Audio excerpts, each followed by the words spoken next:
एक कहावत है, ना करेंगे और ना तो करने देंगे। तो बेसिकली बहुत दिनों से हमारे यहाँ कास्ट सर्वे की डिमांड होती रही है। हालांकि डिमांड होती रही है सोशियो इकोनॉमिक कास्ट सेंसस की।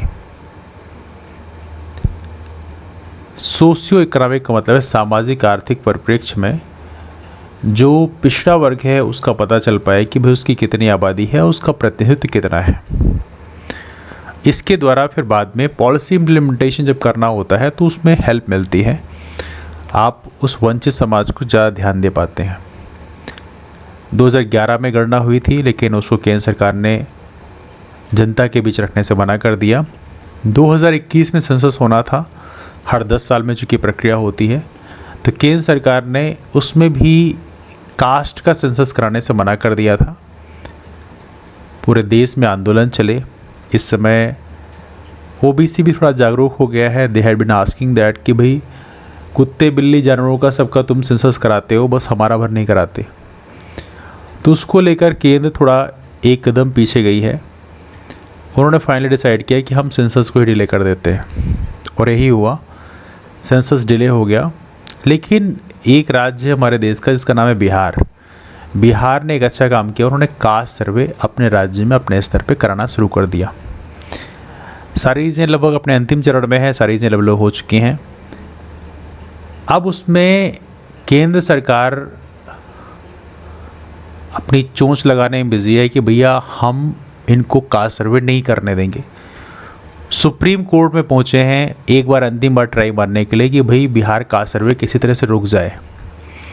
क्योंकि बिहार कास्ट सर्वे का डाटा यदि पब्लिक होता है तो केंद्र सरकार की बड़ी विफलता इसमें देखने के लिए मिलेगी कि भाई तुम नहीं कर रहे हो, हमने करके दिखा दिया।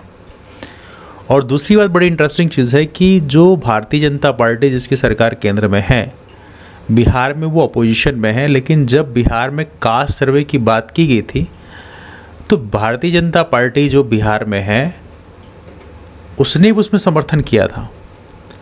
लेकिन पता नहीं उनका राज्य और केंद्र का तालमेल प्रॉपर तरीके से नहीं बन पा रहा है। इसके चलते केंद्र में वो विरोध करते हैं, राज्य वाले सपोर्ट करते हैं। अब ये क्या तमाशा चल रहा है, ये तो वही चीज़ है कि जैसे कि आपका दोगलापन देखने के लिए मिलता है यहाँ पे, कि आप एक तरफ बोलते हो कि नहीं हम तो उनका भला करना चाहते हैं, लेकिन दूसरे साइड आप खंजर लेके बैठे रहते हो। एनीवे, तो ये हालत है हमारे देश में इस समय। केंद्र ने एक बार अंतिम बार ट्राई मारा है कि सुप्रीम कोर्ट में जाकर बिहार का सर्वे को रोका जाए। हालांकि आपको पता होना चाहिए पटना हाई कोर्ट ने उसमें अलाउ कर दिया था। पहले तो स्टे लग गया था, लेकिन बाद में पटना हाई कोर्ट ने बिहार का सर्वे के लिए अलाउ कर दिया। सुप्रीम कोर्ट का कहना यह है कि हम पटना हाई कोर्ट के फैसले को नहीं बदलेंगे, मतलब उसमें स्टे नहीं लगाएंगे। तो लगभग ये तय है कि केंद्र सरकार को पीछे हटना पड़ेगा। केंद्र सरकार का जो रवैया है बीते कुछ दिनों से काफ़ी मैं अच्छा नहीं मानता, बिकॉज कुछ ऐसे ज़बरदस्ती की चीज़ें करी गई केंद्र सरकार के द्वारा जो हमारे नियम कानून को तोड़ने मरोड़ने का काम किया गया है। ऐसे कि केंद्र सरकार के लिए एक बड़ी अच्छा मौका था कि इलेक्शन कमीशन की सत्यनिष्ठा को स्थापित किया जाए, और जिसे सुप्रीम कोर्ट के मुख्य न्यायाधीश का जो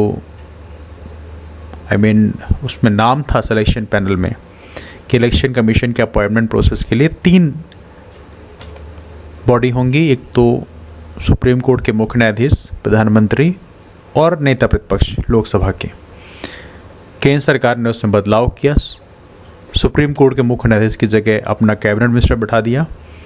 तो इलेक्शन कमीशन के सिलेक्शन पैनल में बेसिकली 2 गवर्नमेंट का 1 लीडर अपोजिशन रहेगा। तो एक प्रकार से गवर्नमेंट की बात मानी जाएगी। तो इलेक्शन कमीशन जिसको ट्रांसपेरेंट बनाया जा रहा था, वापस से नॉन ट्रांसपेरेंट बॉडी बना दिया गया एक ऑर्डिनेंस के द्वारा। तो मतलब इन्होंने वापस से नियमों को तोड़ने मरोड़ने काम किया। और दूसरा काम क्या किया, दिल्ली के लिए जो ऑर्डिनेंस लाया उसमें भी नियमों को तोड़ने मरोड़ने काम किया। सुप्रीम कोर्ट के ये डिसीजन देने के बावजूद भी कि भाई ये चीज़ें इनके पास रहेगी, ये चीज़ें इनके पास रहेगी, इन्होंने सारी चीज़ें अपने पास रख लिया।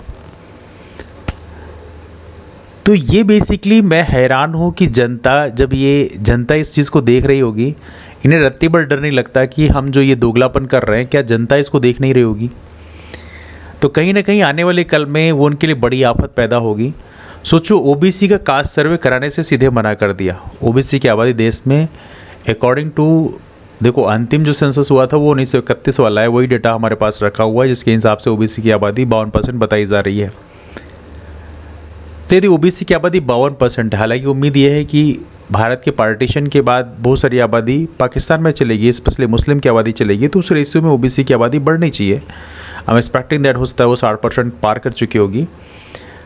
तो आप सोचिए, इतनी बड़ी आबादी को कंफ्यूज करने का काम जो है प्रेजेंट गवर्नमेंट, सेंट्रल गवर्नमेंट कर रही है। तो इसका क्या आउटपुट होगा ये आने वाला वक्त बताएगा। अब जनता कितनी जागरूक होती है उस पर भी डिपेंड करता है। आपकी राय क्या है आप नीचे कमेंट करके जरूर बताएं। मुलाकात करते हैं फिर, तब तक के लिए bye bye, take care, have a wonderful day, keep empowered and take care.